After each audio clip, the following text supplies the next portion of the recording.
Quarterfinals. What's up, everybody? Where's Cody? He didn't comment in the chat. Sitting waiting when he says, get off, stop talking from behind the channel. Exciting today. We have no viewers as of yet. Oh, two. We got two now. Okay, nice. It's coming in. It's rolling in. Nice. Mr. Harley Pesco Solito is in the house. We haven't seen him for a while. Why don't you give us an update, Harley, about your life and everything else?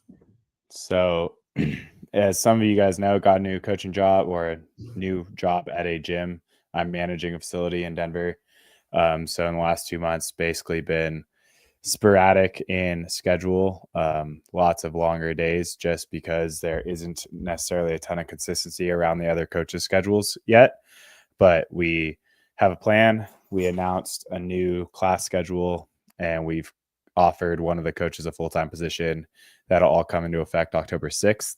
So right. My schedule will be ideally really consistent from then on out moving forward. So it's been a crazy 2 months, but hopefully in the next two weeks or so, this will be the end of it, and it'll be much, much more stable. So hopefully I can either make time at this window of time, or we'll have to we could change the window of time. Yeah, sure. We'll figure it out. But I didn't want to encourage that first. I didn't want to encourage us to change the time frame because every week has been different for me. So it's just been crazy, but we'll be good.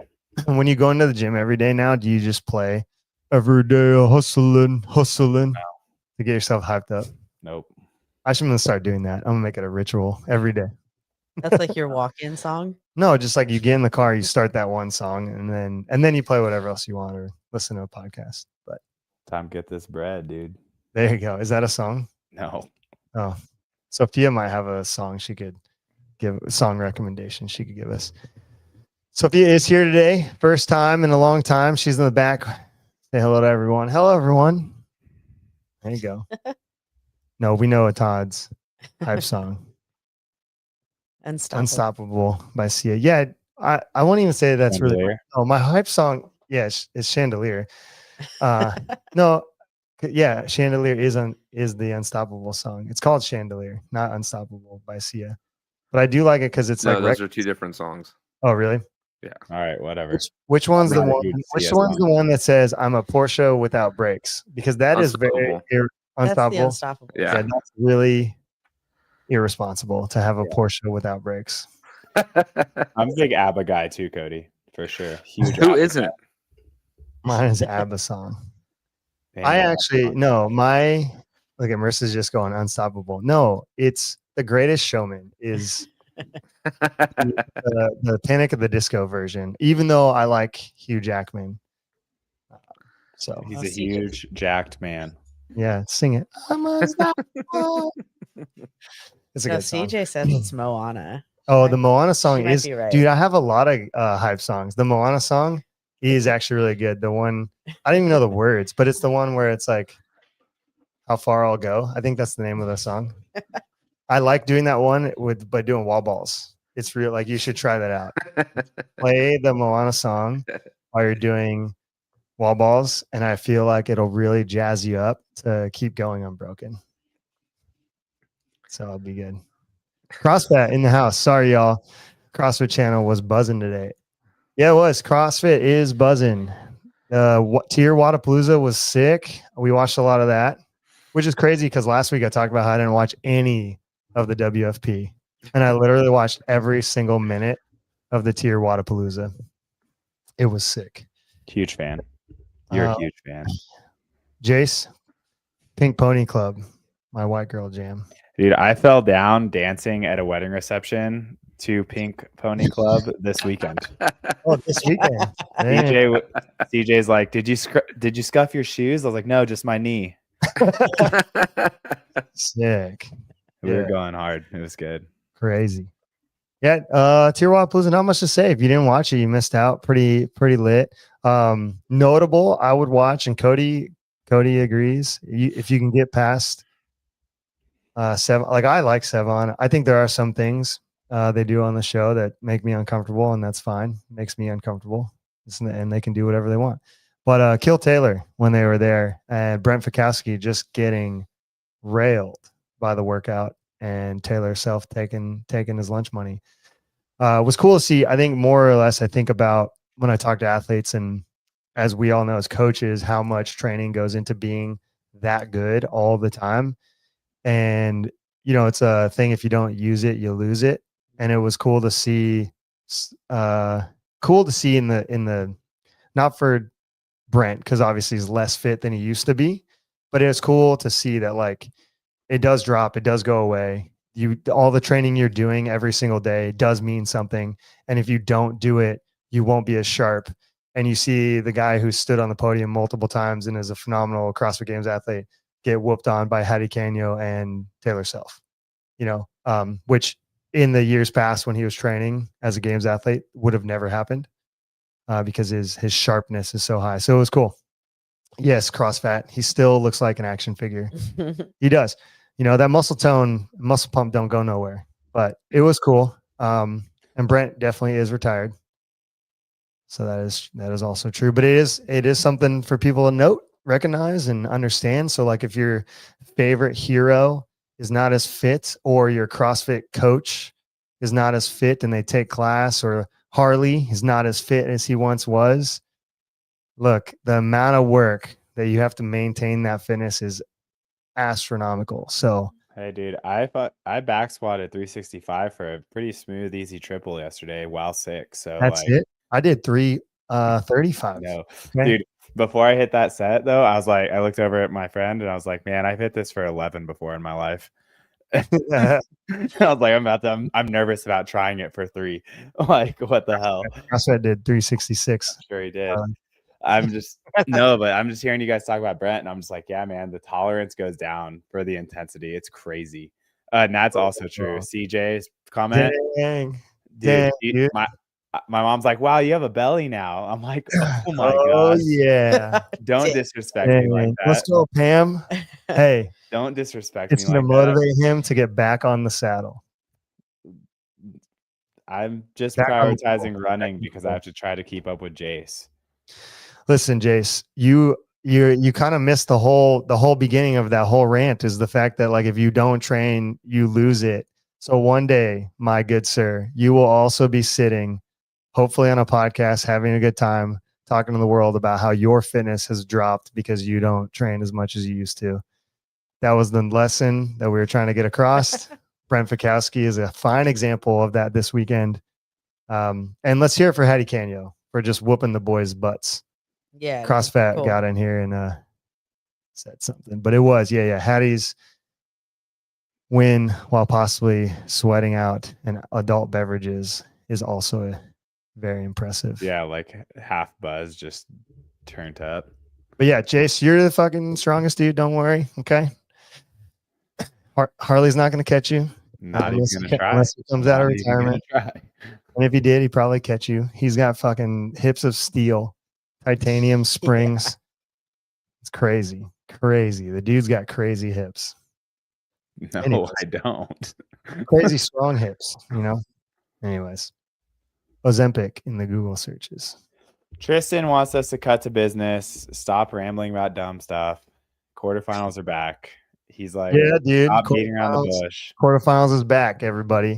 Lord. Quarterfinals. I went on the website to see if there was any stipulations. The one cool thing, notable thing, and then unless they change it, is that there's no team quarterfinals on the website as of yet. So there may or may not be a team quarterfinals. You might just do open and semifinals like you did last year.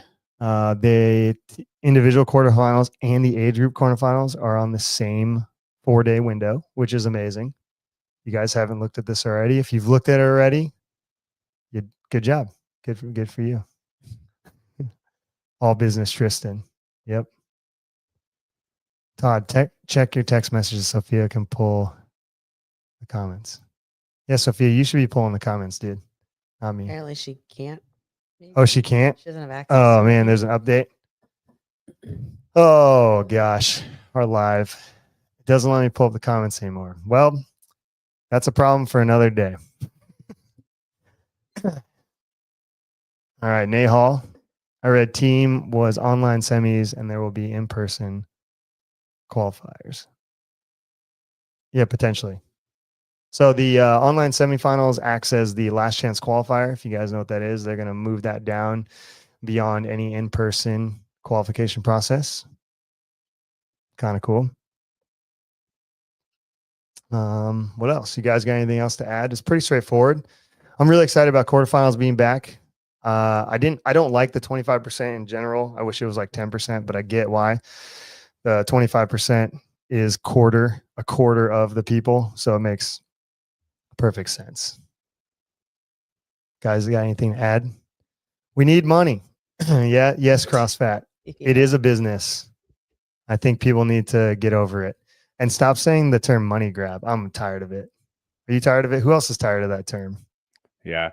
So we got accused of a money grab at our gym Oh my because God. we shortened class times from 90 minutes to 60 minutes. And they're like, are you going to decrease our membership then? And I said, no, the opposite is true. We're just not increasing it.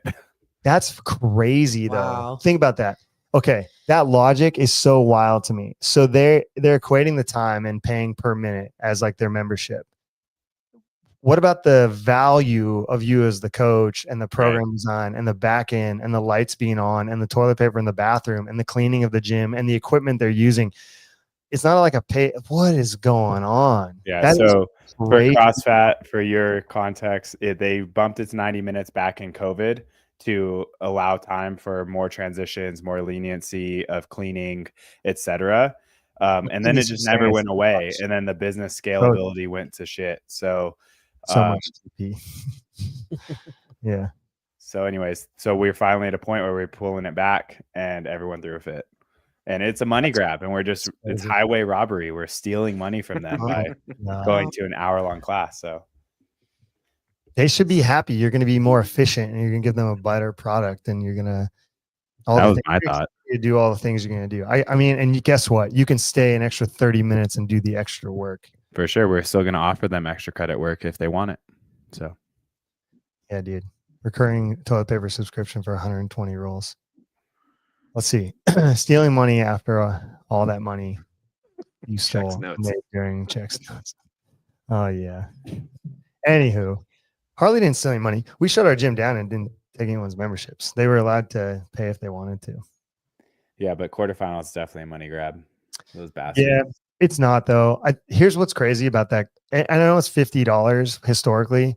It could be less, but like think about people say that. I know 3 people personally in the gym that I could call out here and I'll say it to their face who have made that statement about it being a money grab, but then they go ahead and pay a $25 registration fee on Competition Corner to do like 50 different qualifiers and they don't even qualify for these events because they're not good enough. And it's like, and then quarterfinals comes around and you're upset that it's $50 to compete, but you were already paying all this other money to compete on Competition Corner to online qualify. It's the same thing.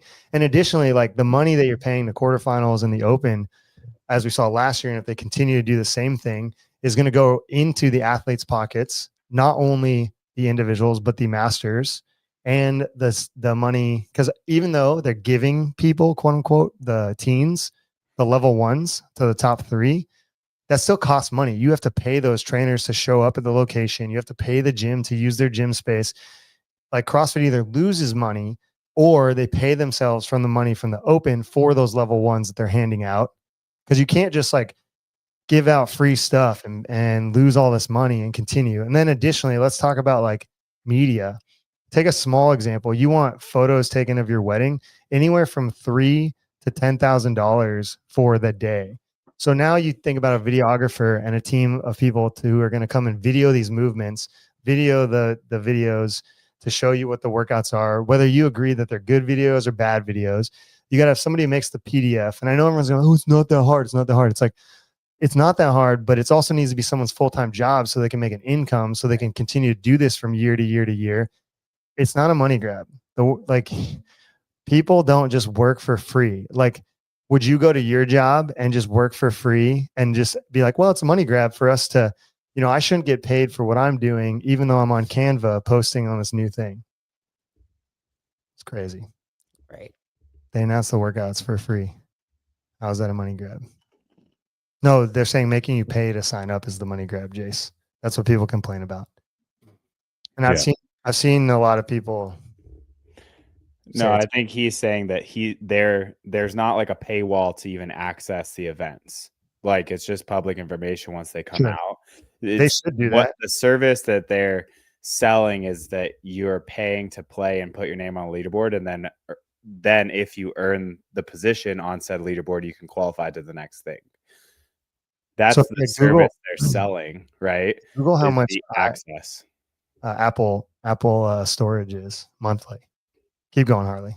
Well, I mean, I think monthly it's like $10 for a terabyte. So it's Yeah. like it's not crazy amount of money, but like I think I paid $9.99 a month. How much is it? So $9.99 a month for 2 terabyte plan for $9.99 a month. cool. 2 terabytes. So how many terabytes do you think it is to whatever? It's holding your information. It's holding your CrossFit profile all year round. It's doing all that stuff. Like all that. You don't pay for your CrossFit profile, but there's a bunch of stuff you get to upload on there. You get to have. It keeps it forever. Like you're also paying for that. Like the website they use, they got to pay for. So all this stuff costs money. I just don't understand. Like how else are they supposed to get paid? And it is no requirement. Like if you don't want to try to pursue the season and go forward.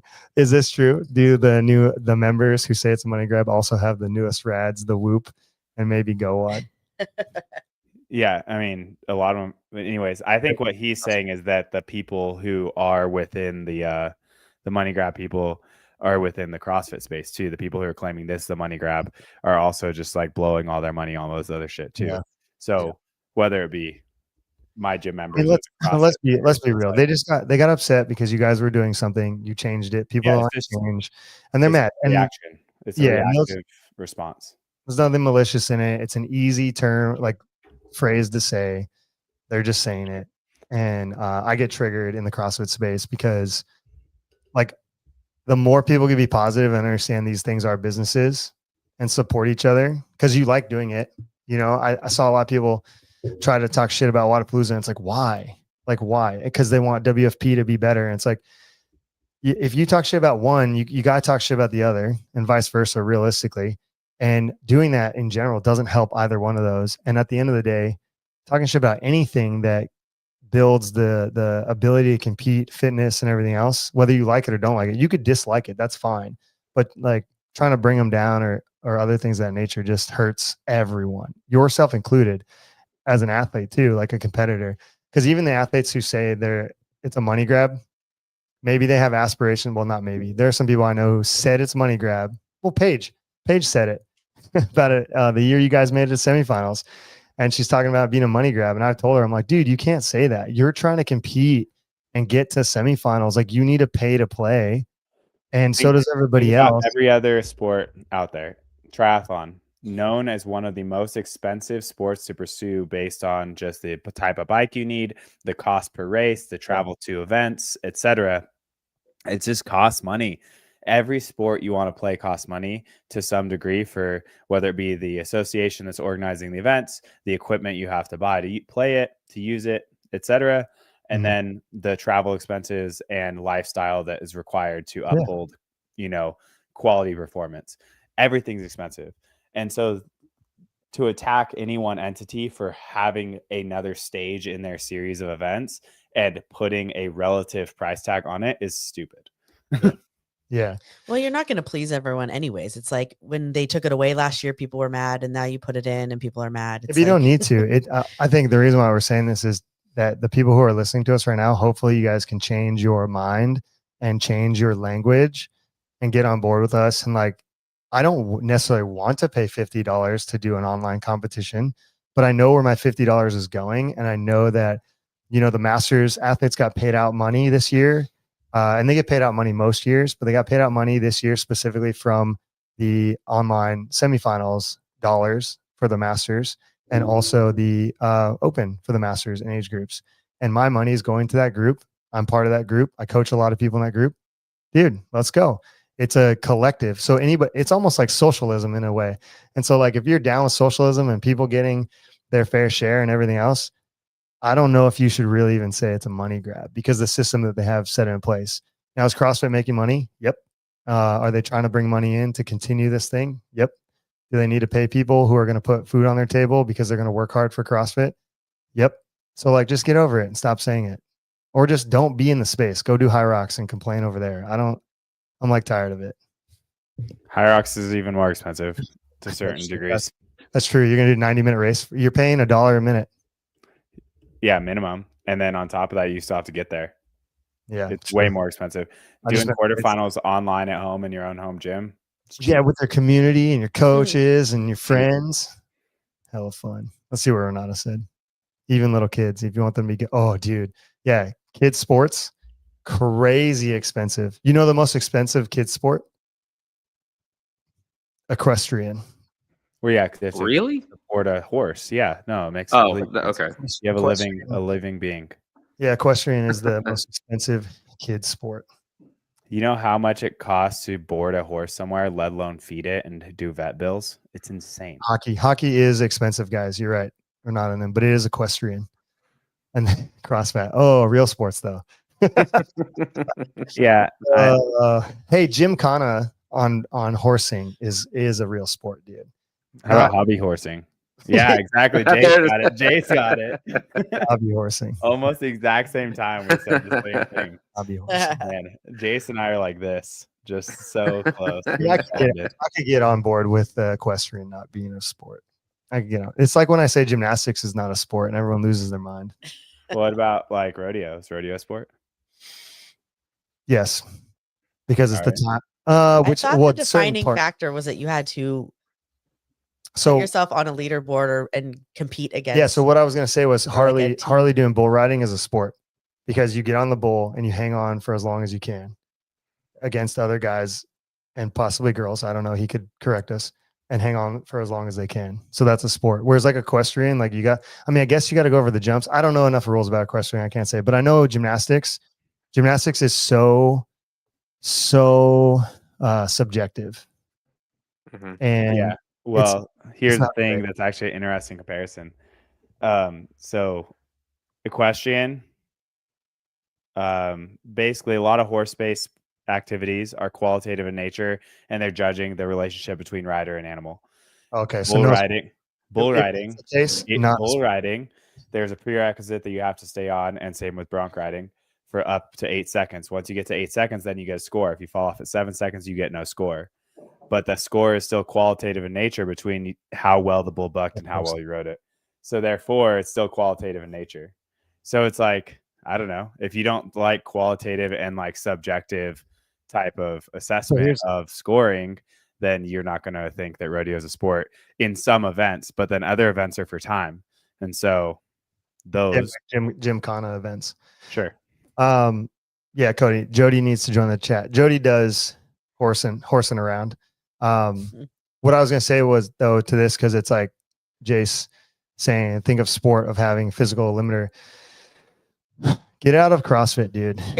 First of all. Second of all, you can be an athlete and not be playing a sport. There's a difference there. You can do something athletic and learn skills and be an athlete, but it can also not be a sport because gymnasts are athletes, but they don't play a sport. CrossFit. If you ride a mechanical bull, it's because you're having too much fun. That's the same as a teenage girl doing hobby horse. Oh man. Or teenage boy. I'm sure there's some boy hobby horsers as well. By the way, the reason I said get out of CrossFit is because you said the word limiter. That's why. What if you get rowdy? Oh yeah. So no mechanical bulls. Yeah, that's the equivalent of hobby horsing. Is horse racing a sport? The horse is participating in a sport. The human being on the horse is not, in my opinion. The horse is doing all the work, dude. Okay. Sure. I mean, jockeys are working. They have to be again, it goes back to my thing. You can be an athlete, but not be in a sport. The horse is racing cars. That's considered a sport, but you're not actually physically doing. Yeah, you're in a sport. You're trying to, I guess, yeah, the totality of horse racing, the jockey and the horse are trying to win against other people. I guess that Yeah, never mind. I take it back. No, I think it's a team effort. It's Yeah, just it's team not effort. a team with another human. You Just just like have race car driving, you're trying to like the fastest car wins, right? So like that's a sport. Just like the team with the most balls in the bucket wins, like that's a sport. When you get on a balance beam and everyone applauds you, and it's like, well, their pinky toe was out of place, I'm going to deduct them 27 hundredths of a point. That's not a sport, dude. You guys, you're doing rhythmic gymnastics, dance, so you think you can dance, Dancing with the Stars nonsense. I don't like it.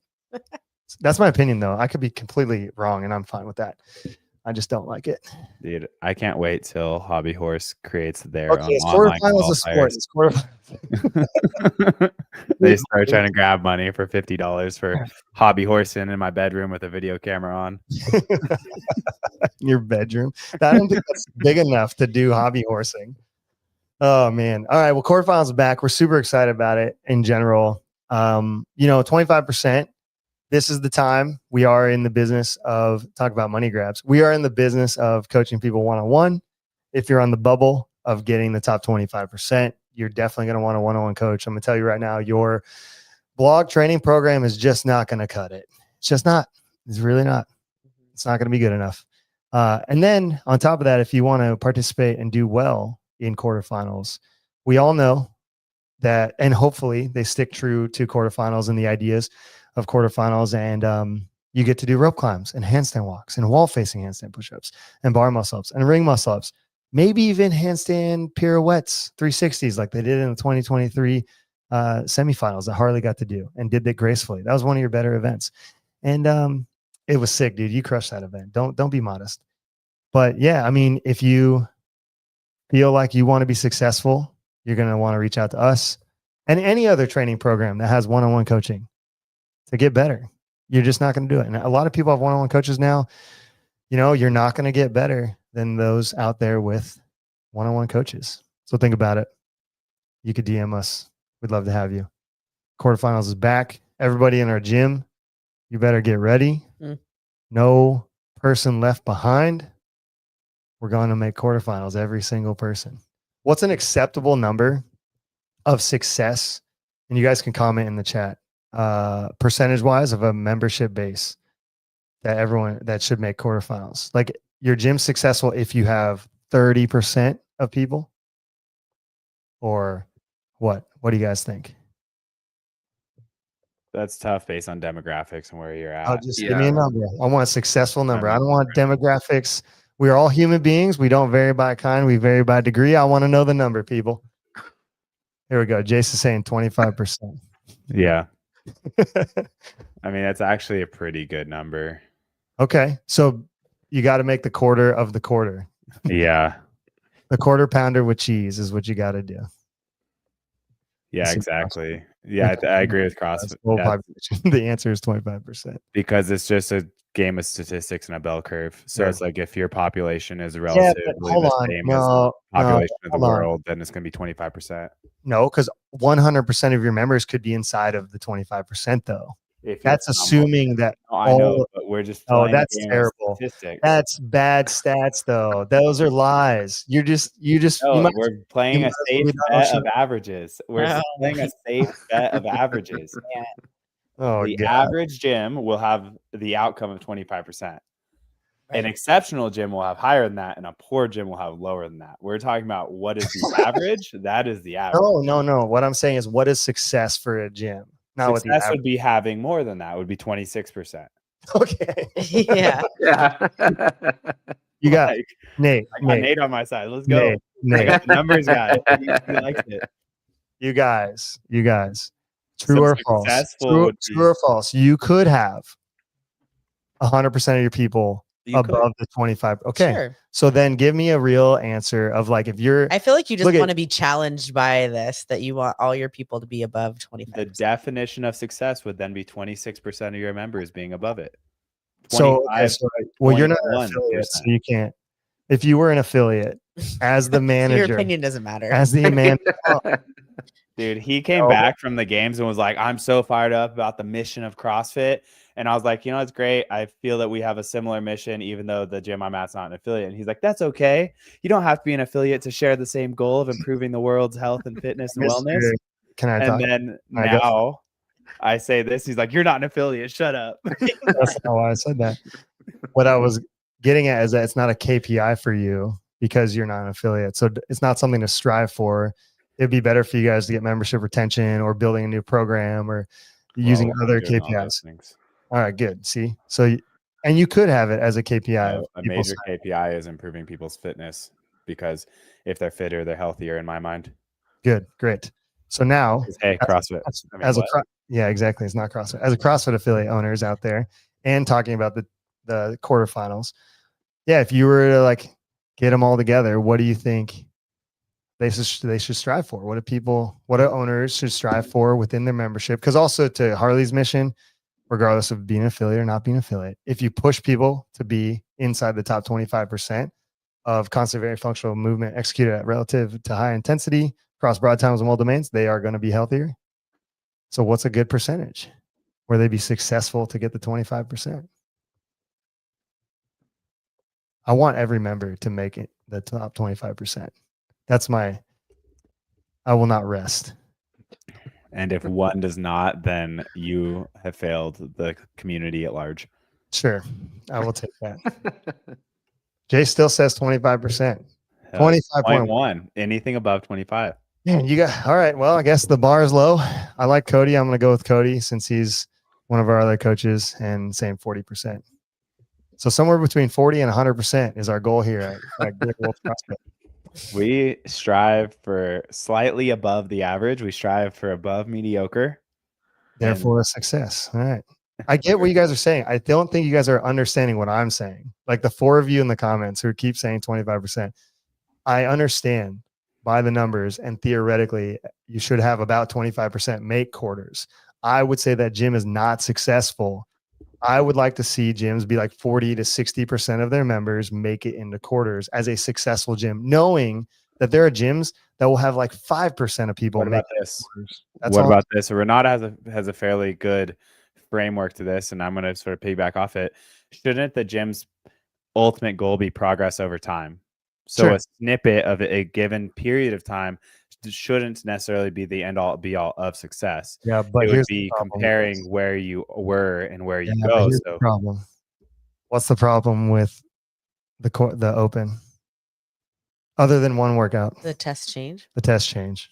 yeah, for sure. I can get on board with that, but again, I think that's another stat that's like fictitious because you're doing completely different workouts. I wasn't even talking. I was just taking the perspective of comparing time.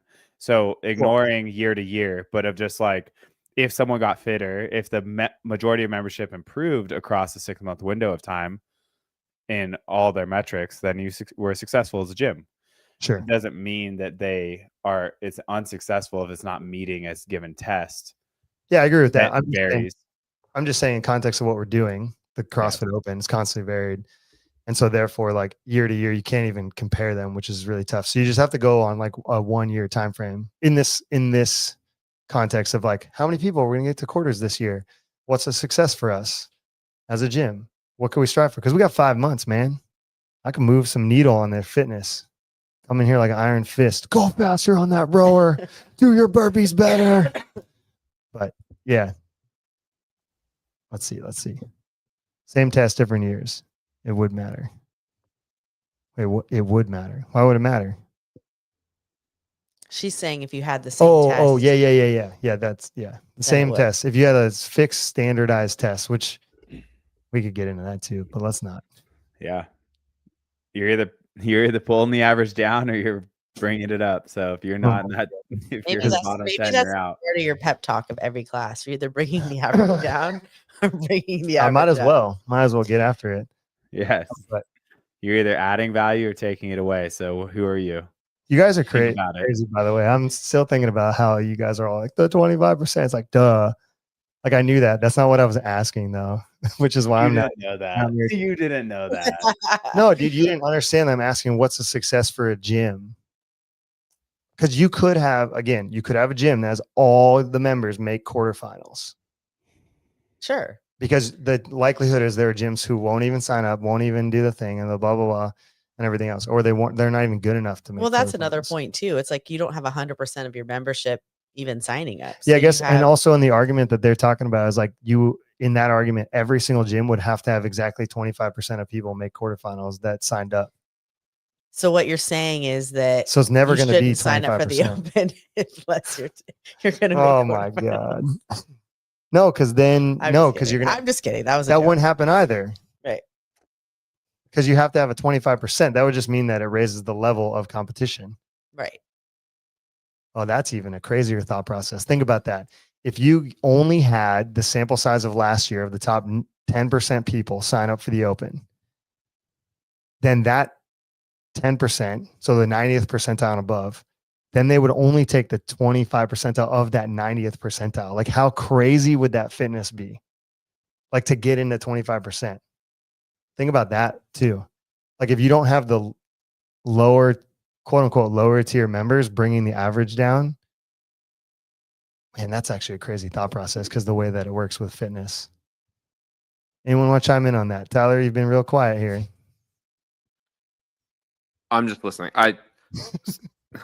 You said a lot of numbers. I'm trying to process what you were saying. Well, So like, if this year only people who were inside the 10%, top 10%, sign up for the Open, that is going to be the sample size of people, fitness wise, who will take the test of the Open. And from that number of then people, the 25% of those that's people. 25%. So then it ends up being the 98th percentile people Well, and that's what I was above. going to say. It's going to be the 97th percentile Yeah. or whatever. Yeah. That's crazy to think about. Yeah.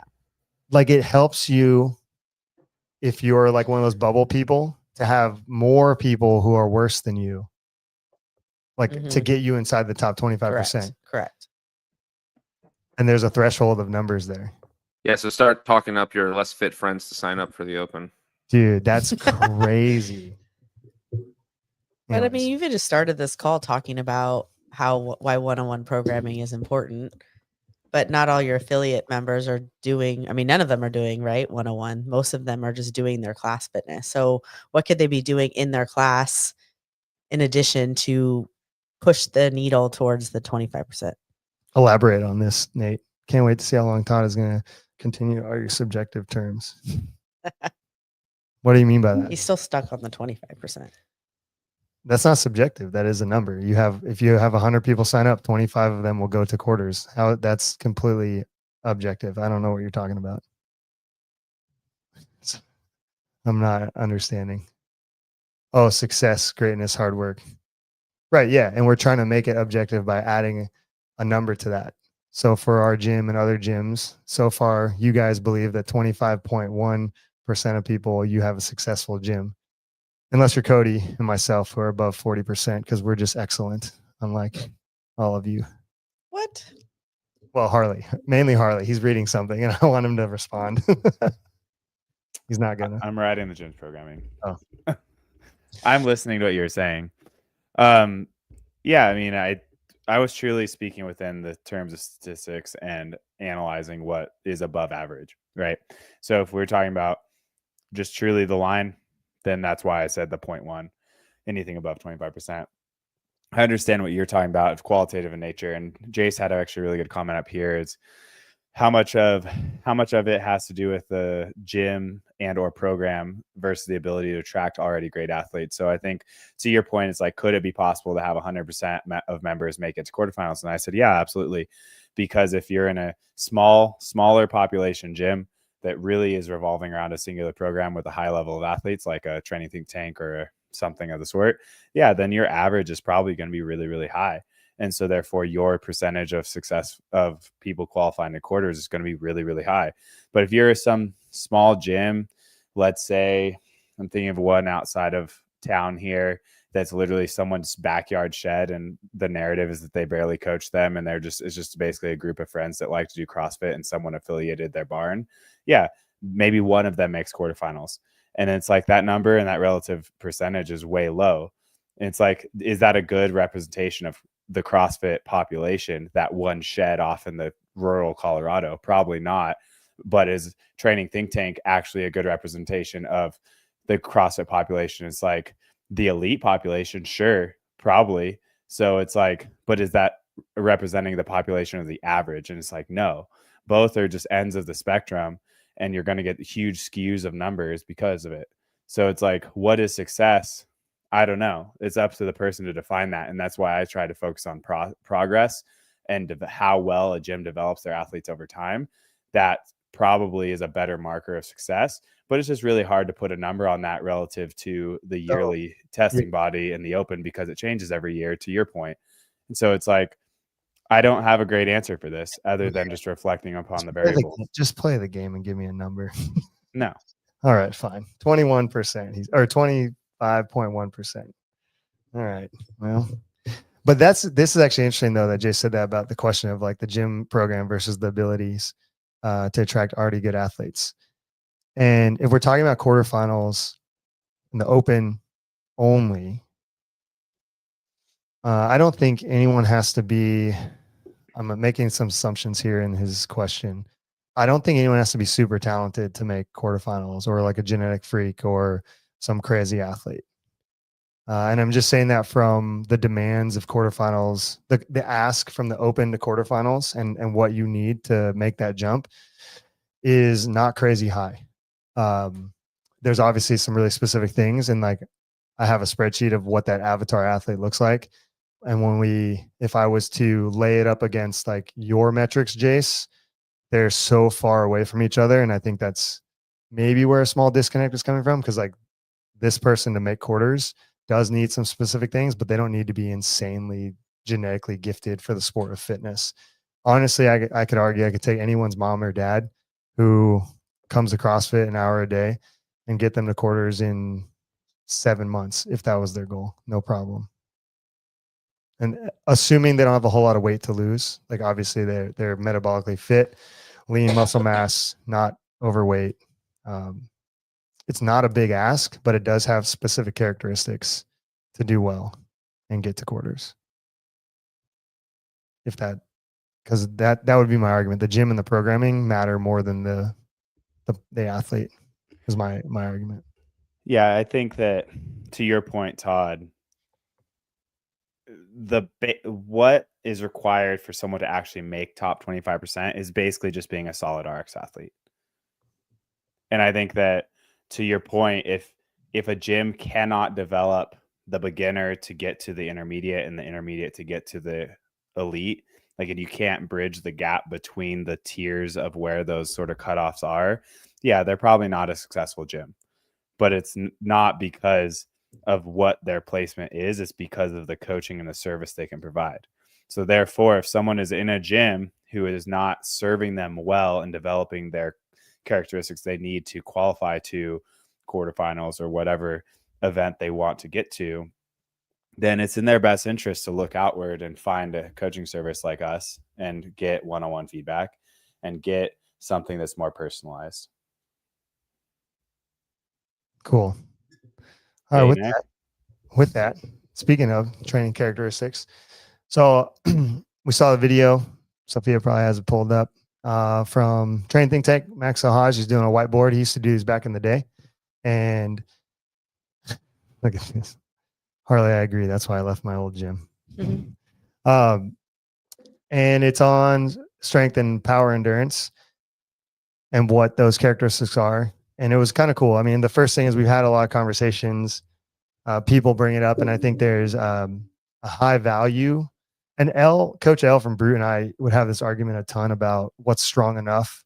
Is strength really a big deal? We talked about it last week a little bit when Jace was on, because the cleans and he's in the comments. He does have a bias to strength, but then you watch this video and you realize, like, yeah, strength does help, but eventually, because you're tested more times in like strength and endurance and power endurance than you are in actual absolute strength, that your ability to repeat a higher percentage is contingent on your absolute strength, because it makes those percentages go down. But the greater value is having power endurance or strength endurance in the sport and the space, rather than just like driving home your 1RM. Assuming you're strong enough, right? If you guys go watch that video, I don't know if Sophia has it pulled up or not. I haven't seen her. She was saying she can't. Oh, she can't. Might have to.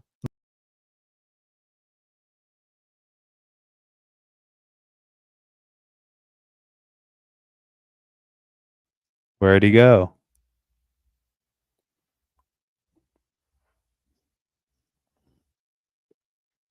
Heather's microphone's off. Can't hear anything. Tyler's microphone's off too. Can't hear anything. Take it away, Tyler. Steal the show. All right, pal. Cody.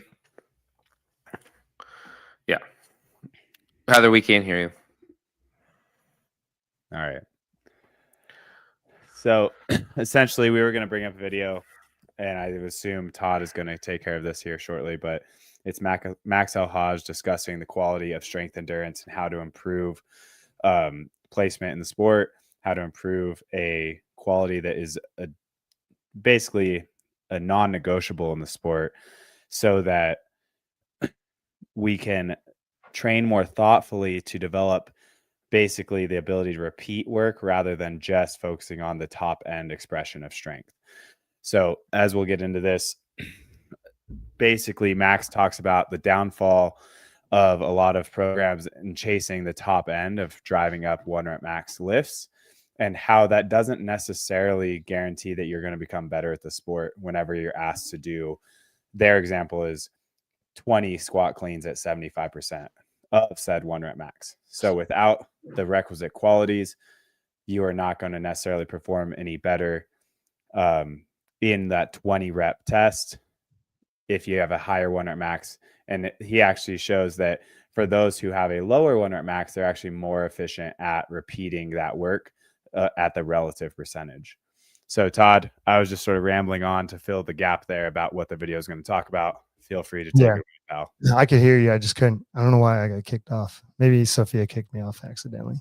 Yeah. So the couple things I got from it, and I'd like for you guys to say, because I'd rather people watch the whole video too on their own and learn from it. But a couple of things that I thought were really interesting is RPP, which is basically like rate of pulmonary pressure, pulmonary blood pressure, and it's like rate pressure produced, which is kind of neat to think about. And everyone has felt that in their when they're weightlifting, right? So you're out of breath, and then you move a barbell and your heart rate just starts spiking, and you feel like that occlusion and that heavy pressure in your body. And that was something that I've talked to athletes a lot about trying to make things feel easier when they're lifting weights under fatigue. And it was cool that there's this idea here where like the mitochondrial demand workload goes up while the heart rate goes up, and your blood pressure goes up, and then that creates that stress factor. And Max hits home about how you need to train that.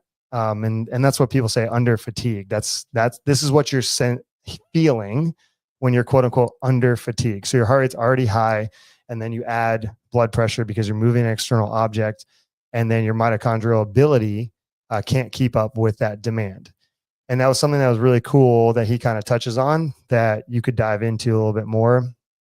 The couple things from that is like, one, you got to increase your mitochondrial density, which will help you feel better in that. And through that, when you just Google it, it's just train, exercise and training. There's a couple other ways that you could do it. Obviously, like your nutrition, hydration helps, and then heat exposure therapy. So sauna is a good way to increase your mitochondrial density as well. And I thought that was pretty neat. He didn't touch on it very much and could have elaborated into it more, I guess, if he really wanted to. But his main point was trying to explain to people, like Harley touched on, is there's a threshold where your 1RM is good enough to meet the demand of the test. And he goes through the chart of one of the open workouts with deadlifts and box jumps. And the advanced athlete and professional athlete have it cleared up, whereas like some of the other lower tier athletes have a red number. It's about 75% of your 1RM. And so when workouts get to 75% of your 1RM, you are training or getting the stimulus of that happening of RPP. And so like that's where like even when we train athletes and we're getting them, let's say, doing 75% of their weightlifting, and they're doing like either technique work or they're getting reps or they're feeling it. Sometimes I think athletes feel like that's a waste of training. And what Max and them started doing, and we do this as well, is we do multiple reps of something like 20s to 30s, and you train that Grace or Isabel stimulus. It's just getting used to that load. So there's accommodation, the law of accommodation that they use in Westside Barbell, if you can accommodate yourself to that load, you get more efficient at it, and you would practice that 75% more often. So if you have an issue where like you get to a heavy barbell from some cardio thing and you just implode, this would be a good tactic or understanding for you to know is like, I need to train at like 75% of my 1RM more often, more reps, maybe adding some aerobic demand in there and then doing some barbell to increase your mitochondrial density, get some accommodation at that loading, and also learn how to relax too. Because he did mention how you can learn how to get your adrenals to calm down. So then one repetition over and over and over is less fatiguing because you're not getting an adrenal spike as well. And so it's a really interesting thing of like people spend so much time trying to drive up their 1RM. And if you're weak and you can't move the loads, you obviously have to spend time doing that. But if you're very strong, it actually might be a benefit to skew your training, especially now this time. And even if you're a strong athlete going to quarterfinals, skew your training to more of this, what Brute and some other training camps have called it for a really long time, is battery work. You're trying to build your battery and train the battery more. It might actually be more beneficial to you. So just knowing that it's around 75% of loads, higher volume repetitions, there's a lot of different ways to get accommodated to that. And then that interesting fact of like cardiovascular blood pressure ratios that kind of fuck you up, which is cool. And then the other thing that got my mind racing about, okay, so if your like blood pressure goes really high, could you take blood pressure medication to bring that down? And you could. And blood pressure medication is also not on the banned substance list. So I was like, oh, I wonder how many people in the sport have done this and taken like a blood pressure statin to bring their blood pressure down to give them performance enhancing effects against battery. I wonder workouts. if they would only do that in like a I'm not recommending this. We're not doctors. Not as like safe. a training, but they would do it just like in a specific event. You know what I'm saying? Like, I don't know if they would do that all the time, like in their training, but they would get that benefit, or if they were to do it, they would get that benefit doing it in like a competition or. Well, you most certainly would get it in the competition. Like biologically, the mechanisms, you take blood pressure medication, your blood pressure is going to be a little bit lower, your heart rate's going to be a little bit lower, and then you're going to go ahead and do this barbell stuff. It's not going to raise to the same pressure as it would with your normal set point. So you would theoretically lower that RPP. Here are a few layers to this that I think about pretty frequently. So Juggernaut, Chad Wesley Smith described the comparison of weaker athletes to stronger athletes in analyzing work to rest, the ability to reconstitute their energy stores, and essentially he's discussing it through the lens of strongman and powerlifting. But by the way, Renato's right. I said statin. I meant beta blocker. Oh, my bad. Go ahead. Jace talks about how battery work makes him sleepy. Well, Jace, we already talked about, is a very, very strong, powerful athlete. Lots of muscle mass. He weighs 215, is probably like 3% body fat, and is like 6'2", 6'1". And so he's just super shredded, powerful athlete. His 1 rep maxes are super high, but we train this style of strength endurance in his training on a weekly basis a lot, because I have been saying this for a few years now, that most of the qualification processes to the games don't care about 1 rep maxes. Most of them are going to be more biased towards strength endurance. So a lot of my athletes get strength endurance as their primary focus, as long as they're strong enough to play the game. There are quite a few athletes who are not strong enough that get more weightlifting and strength development training to drive the 1 rep max up. But for people who are strong enough, I just sort of live in this strength endurance zone, probably to a fault. That said, someone like Jace, who is really powerful, his CNS has to recruit more motor units, larger motor units, because he has so much mass and is producing so much force. So for every contraction that he produces, for every repetition he completes, he's actually exerting more energy than someone with less muscle mass. So for someone who is really strong and powerful, they may not be as good at battery work and repeatability work because they are essentially overly exerting their CNS rep after rep, versus someone whose 1 rep max is relatively lower is able to reconstitute because they're not actually fatiguing their CNS and or utilizing as much energy per repetition. Even though it's hard or a high relative percentage for them, it's still systemically less total force produced and less total muscle mass to supply energy to. Yeah, I would say a solve for that too is looking at their percent, right? So like percent to the sport.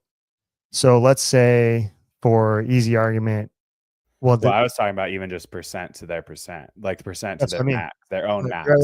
Right. So you look at the test they did for Training Think Tank, and they had, dang it, what's his name? I don't know. He does it, but he did 275 Nick. Nick does it, 275 squat cleans for 20 reps, and he does it in 4 minutes. That 275 could easily be a workout loading, but for sake of argument, 5 to 10 reps maybe at the end of something. You could historically look at what was the clean and jerk at 275, 315 with the box step ups and pistol workout. How many reps was there? Whatever that was, it was descending. And I think it was like 5 reps at 315. So significantly less number of repetitions for that example. And so he is doing something that's greater than the ask and demand.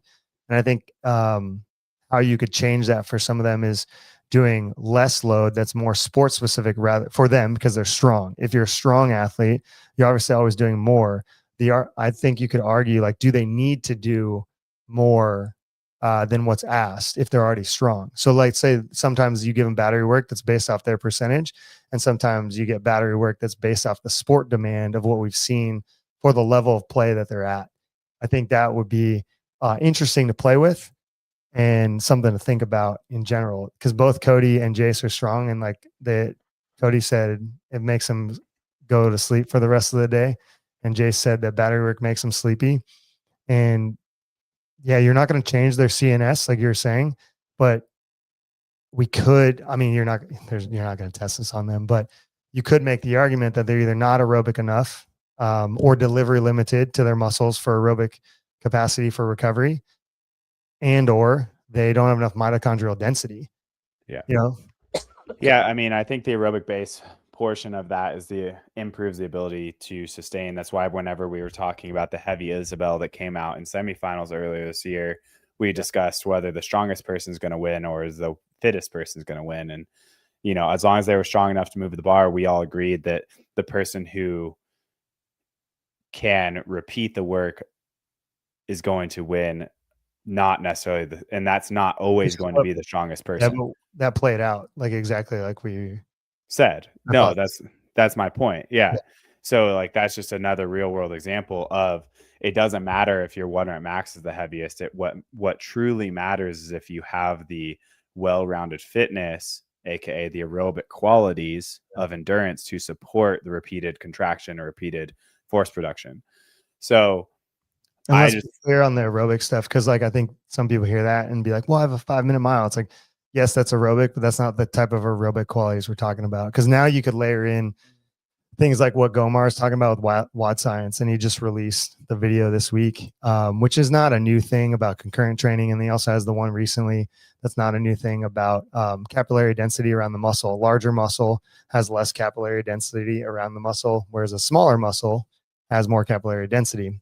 And you could lose weight and get your muscles smaller. This is what endurance people do, or high rocks people do, because it brings the capillaries in to give more, or you can try and build capillaries, which take a long time.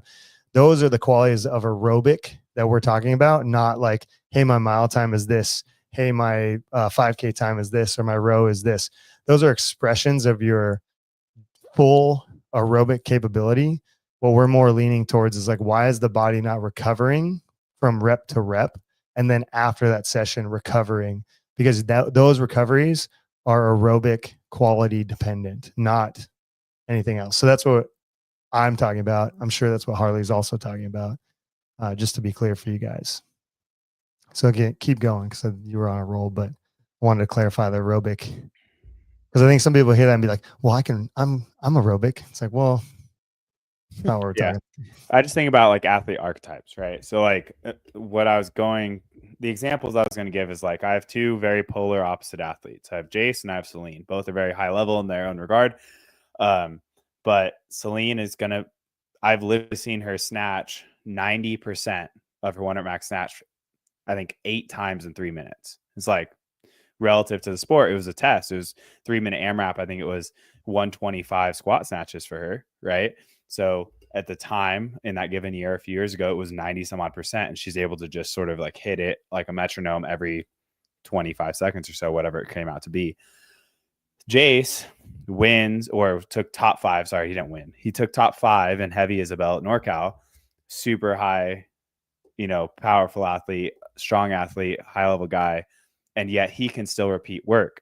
And it's like, is that because his power snatch is so heavy, or is it because he's so aerobic, or is it both?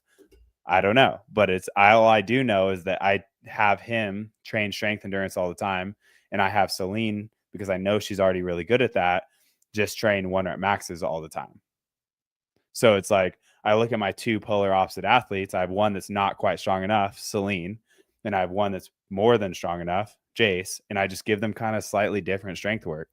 And so with you're trying to navigate your own training, or you have a coach, ideally they're meeting your needs based on who you are as a person, your body type, your performance metrics, and they're trying to be creative in figuring out what you need to develop to, improve the physiological markers like Todd was just talking about, mitochondrial density, improve your RPP, etc.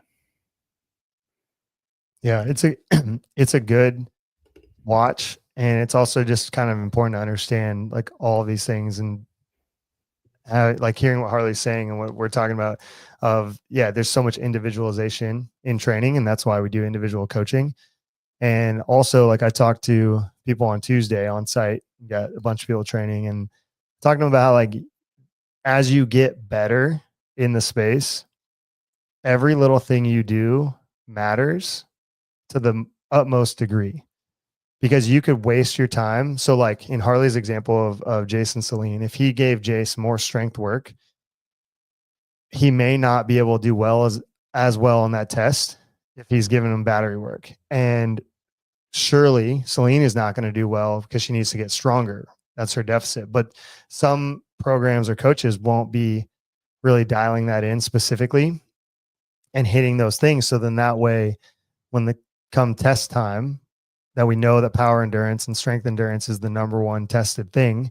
They'll have the other tests, the outliers, but if we're talking online qualifiers, they're testing strength endurance and power endurance. They're not going to really test 1RMs. Even when you do a workout and then go into a strength test, that's your strength and power endurance test. I know it doesn't necessarily feel that way all the time, but that's what it is.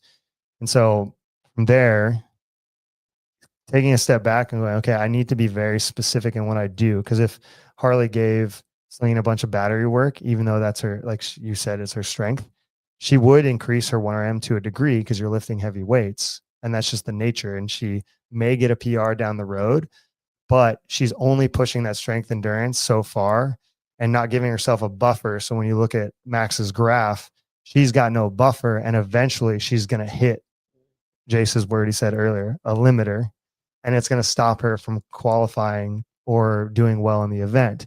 And vice versa. If Jace doesn't do battery work, he might get through 10, 15 reps, or the classic, when you're doing 30 reps per time, you get to that 20 rep mark and then you're effed because the last 10 are just so challenging because you can't recover. And he may not have the exposure and then not get through it. And so that's where it becomes so laser specific of what you have to train versus like, if you're not super fit, you could kind of train anything and that's okay. And you'll get better and better and better. But as you get more and more fit, the more specific it has to become, or else you're just not going to improve. And that's why, again, like, the one-on-one coaching for quarterfinals or the one-on-one coaching for semifinals or just in general is just a huge value. You're not going to get that from a blog program. You're going to get exposure to those things. You're not going to get that from a class program. You're going to get exposure to those things, but not enough, not regularly, not specifically for you. So it's an interesting video. And I also wanted to just like highlight that, like, it's not always about strength, because it's also not always about this too, just FYI, but it is more often going to be one of these tests where you have to move a large load a lot of times and quickly, because that's CrossFit. But you have to figure out whether you're strong enough. Because if you're not strong enough, don't even go down this rabbit hole. Like if you can't move the requisite weights, like don't ignore everything we just said Well, until that's answering you Renata's can. question there. What do Renata say? How do you choose? Well, you don't choose. You hire a coach, and we choose for you. Yeah. No, jokes aside, I honestly, you should not choose. If you're an athlete that doesn't have base level education, whether in CrossFit or some other sports specific coaching or CSCS, I just don't think you can do it. Like for yourself as like a recreational GPP person, sure, you might be able to throw some workouts together and figure it out. But like, if you really want to make a change in what you're doing and get better quickly, it's going to take way too long for you to build that knowledge and application and get the experience. The other thing is like myself and Harley and Heather and and Tyler and all the other coaches in the space have so much experience trying to make the cake, right? That we've ran the recipe hundreds of thousands of times and made mistakes and learned from them and practiced and looked at outcomes and had retest models, tried principles, tried ideas, asked questions. And just over the years, and even like if you listen to Perrin talk about coaching in the affiliate, even the experience of coaching inside affiliates, every class we coach, we get to interact with a different 8 to 20 different human beings in one program and see how they adapt individually in that hour, which builds our experience of problem solving, understanding the human, what they're good at, what they're bad at, how to scale, how to progress, how to move the needle. And you just don't have that experience at all. And without the knowledge and the experience and the time and attention, like you're going to spend so much time trying to learn on your own. And if that's not your goal, is to become a coach, that's just a waste. There are people out there like us doing it, and it doesn't have to be us. It can be any coaching in the space, like Training Think Tank, Proven. Who else does one-on-one? HWPO with Justin Kotler now, like all Mayhem, all phenomenal coaches. We all basically know the same thing. It's just who you want to partner with to be coached by, and choosing that way. But you're not going to be able to choose, Renata. You hire a coach. That's how you learn how to choose. And some people are like, "Oh, you're biased about that." It's like, yeah, I'm biased because I've seen it happen that way. It works. And everything is not everything, Jace. But Tristan thinks so. Everything is everything. It's a good joke, though. Everything is everything. Let's see. There was a good comment in here. I lost it. Anybody disagree with that, though? I mean, Jace did have a good comment. Here's a, where was it? Oh, here we go. So fine example. 225 was my max before starting with Harley. And he had another one up here. I'm going to find it. Thanks for all the comments today, guys. Yeah. So many good comments. Here we go. Yeah. One-on-one coach equals semifinals in 2 years. Not for everyone. Yeah, but I mean, it's his story. It is his story. He lived And it. that's why Harley's the best coach in the pack. He called it. He wanted it. He did it. Yeah. He's got it. You know what I mean? Yeah, but regardless of like the level that he achieved, I mean, like you're saying, is dependent on genetics, time, blah, blah, blah, all this stuff. You still can improve as a human being, and you're going to improve way faster with a one-on-one coach than you will on any blog program. If you're spending time trying to figure it out, like Renato was talking about. Yeah. Like you're going to lose a lot of time, energy, and you're going to make a lot of mistakes along the way. And as someone who started out solo for a long period of time, I was my own test dummy and learned from my own mistakes. I got to make mistakes on other people. Yeah, correct. I just did it on myself. I was like, well, that didn't work. Yeah. Yeah, but look how fit you got. I know. CJ and I were 1 and 2. We figured and it out. 1 and 2. Well, technically, Jordan and Andre were 1 and 2, but hey, regional athletes, no, they were just 1 and 2 that actually did something. Oh my God. I live rent free in Mike's head. in Mike Hughes' head. I live up there. Even though we don't work together anymore. Yeah. It's all right. I still love you.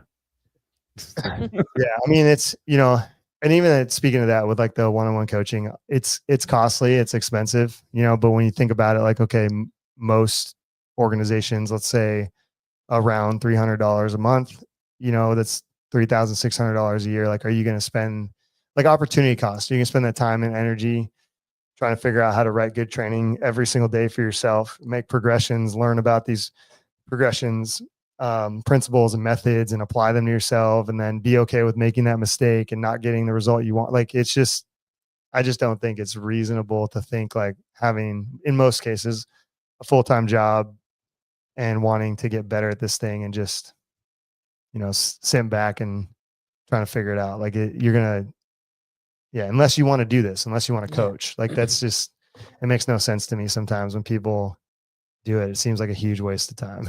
Yeah. Unless you're like intrigued by it. But how far does that go? Jacqueline, well spent. Money well spent. Let's see what Cody say. Forget about him, Heather.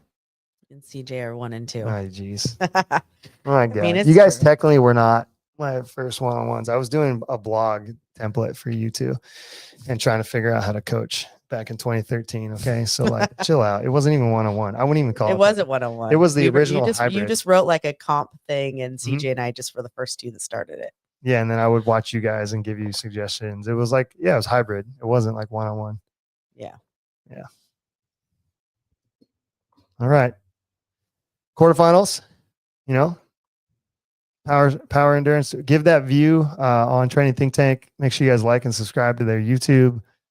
Click the like button on there. Help them out.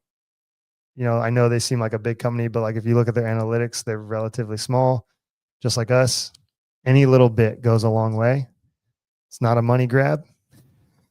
Yeah. It's free. It's free to click the button. Like and subscribe to our channel. If you guys are interested about one-on-one coaching and you liked what we were talking about today and you want more information, reach out. If you're interested in learning as a coach, you could come and have conversations with any one of us, and we'd be happy to talk to you. That's how I met Tyler. That's how I met Noah. People just reach out and have conversations. It's a good way to get going. Harley's too busy for that, so don't reach out to him. You can reach out to me. I'm happy to have conversations, but unfortunately, my client book is not. He is busy at the moment. He's busy right now. You got a hard job. You're doing a great thing.